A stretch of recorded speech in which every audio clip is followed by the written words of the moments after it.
Good morning, Belen. I'm Frankie Blanco. And I'm Raul Rodriguez. Welcome to this edition for WBLN for today, January 26, 2017.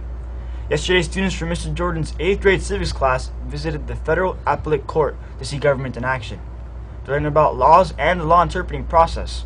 And they also learned about law school and internships, and the class spoke to Judge Adalberto Jordan about the federal courts and about civil engagement.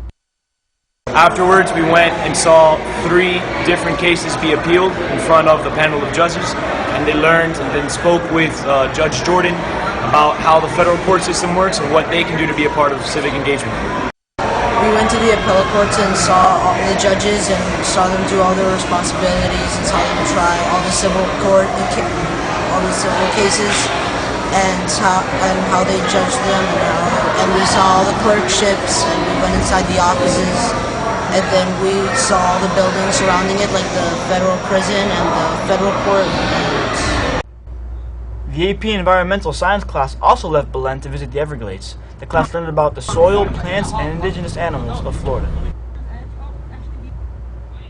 We went with our AP Environmental Science class, and we were just learning about the soil that grows there, or different plants and things that are native to Florida.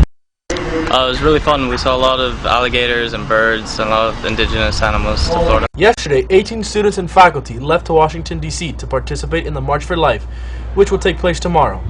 This is an annual rally protesting abortion, which usually takes place around the anniversary of the U.S. Supreme Court's decision, which legalized abortion in the controversial case of Roe v. Wade.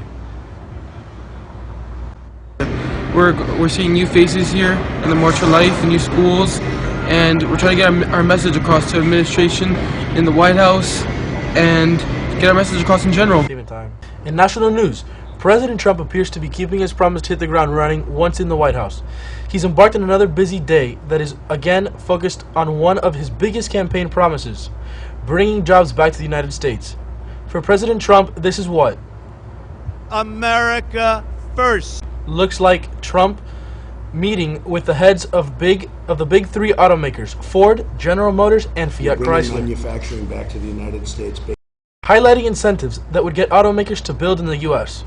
We're reducing taxes very substantially, and we're reducing unnecessary regulation. Trump flexed his broad executive powers once again, signing orders that advance approval of the controversial Keystone XL and Dakota Access oil pipelines. The president also vowed to slash environmental regulations. This is about streamlining the incredibly cumbersome, long, horrible permitting process. The move will almost certainly reignite a battle with environmental and Native American groups, who have recently protested construction of the Dakota Access Pipeline. But stealing headlines Tuesday, the lie that won't die. During a congressional reception at the White House, President Trump once again said he believed the reason he lost the popular vote was fraudulent ballots in November. It's a claim that has been repeatedly debunked. However, continues to maintain that belief based on studies and evidence that people have presented to him. But Spicer declined to give specifics. Meanwhile, other Republicans took issue with the continued claim. I've seen no evidence to that effect, and I've made that very, very clear. I don't believe that. It is the most inappropriate thing for the president to say. Now to Frankie Melendez to look at President Trump's promise for border security. It's a promise that energized President Donald Trump's supporters throughout his campaign, and one that he repeated over and over again. On day 1, we will begin working on an impenetrable, physical, tall, powerful, beautiful southern border wall. And here in the first week of his presidency, Trump is poised to begin delivering on that promise. The president said in a tweet on Tuesday, "Big day planned on national security tomorrow. Among many other things, we will build the wall." A White House official confirmed to CNN that Trump will take executive action directing federal resources toward building a border wall. Trump is expected to issue 2 orders Wednesday afternoon at the Department of Homeland Security. Orders that address not only the wall, but other steps related to bulking up immigrant enforcement. White House Press Secretary Sean Spicer commented on Trump's plans. His priority is first and foremost focused on people who pose a threat to people in our country, to criminals, frankly. And that's where he wants ICE to focus their efforts. Wednesday's announcement is just the beginning of what's set to be a multi-day rollout of immigration actions by the president. Those actions expected to include an order to temporarily suspend America's entire refugee program and end a program for admitting refugees fleeing Syria's humanitarian crisis. I'm Frankie Menendez reporting. Thank you, Frankie. The fifth summit between Latin American and Caribbean states, CELAC, is underway. It's a state that both national and international issues were discussed.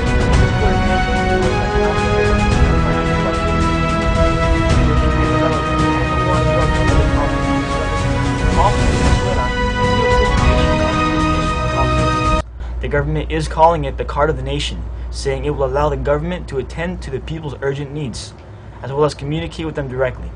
The opposition is calling the card a rationing card and a way for the government to keep control of the country. The Oscars are the final and biggest award show of the season, culminating in a massive display of all the glitz and glamour we've come to associate with Hollywood.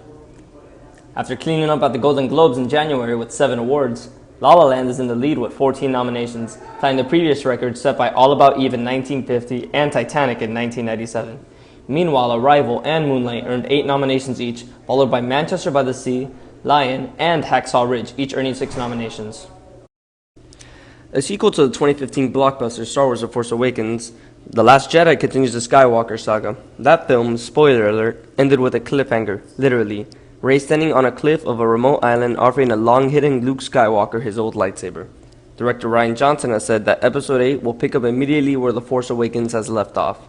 I do not want to skip 2 years ahead. I want to see the very next moment of what happens. The Last Jedi is written and directed by Rian Johnson, produced by Kathleen Kennedy, and executive produced by J.J. Abrams. For WBLN, I'm Ricardo.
How many? 12,000, possibly more. Pamplona is lost, Loyola. I say we fight.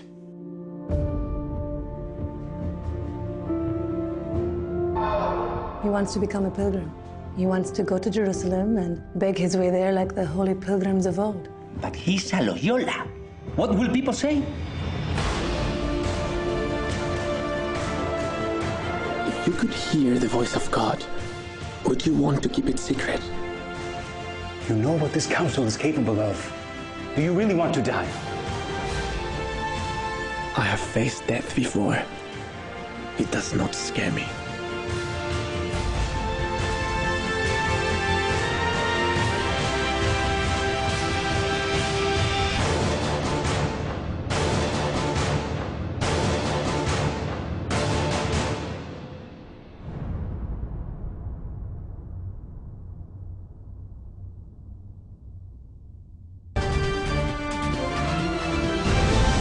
Good morning, Wolverines. Here's your weather for today. So it's feeling pretty cold outside with a few clouds here and there, but the map is looking really clear, so we should be having a wonderful day today. Moving on for the forecast for today, We'll be having temperatures high in the 70s and low in the high 58. Relative humidity at 70% and winds coming in at 7 miles per hour. It's going to be pretty cloudy and pretty low precipitation. And on to the next 3 days. Friday we should be having a cold front, so it's going to cool up for the rest of the weekend with the highs in the 73, lows 55, and Sunday highs in 69 and a low of 55. And that's your weather for today. Let's move on to sports. Thank you, Marcelo. The varsity soccer team played their district semifinal game yesterday against Ronald Reagan High School here at the De La Cruz Stadium. The team lost 2-1, bringing an end to their season. The middle school blue and gold soccer teams also played yesterday. The gold team won yesterday 1-0, and the blue team annihilated Blessed Trinity 8-0. JV and varsity basketball teams played and defeated Miami Jackson High School, and the score was varsity 63-58, JV 48-19. Both teams have enormous district games tomorrow against Doral. The freshman basketball team has a big away game this afternoon at 4 p.m. versus our rivals Christopher Columbus High School, so go out and support. Any middle school student interested in joining our water polo team can still do so. The Miami Heat played the Brooklyn Nets last night and defeated them, increasing their win streak to 5 games. The team was led by Dion Waiters, who is following 32 33-point games, and that's all for sports. Now back to you at the desk. Thank you, TJ. Be sure to follow us on Facebook, Twitter, and YouTube for all the latest news and pictures. I'm Frankie Blanco. And I'm Raul Rodriguez. From everyone here at WBLN, have a wonderful day. Thanks for watching, and stay golden, Wolverines.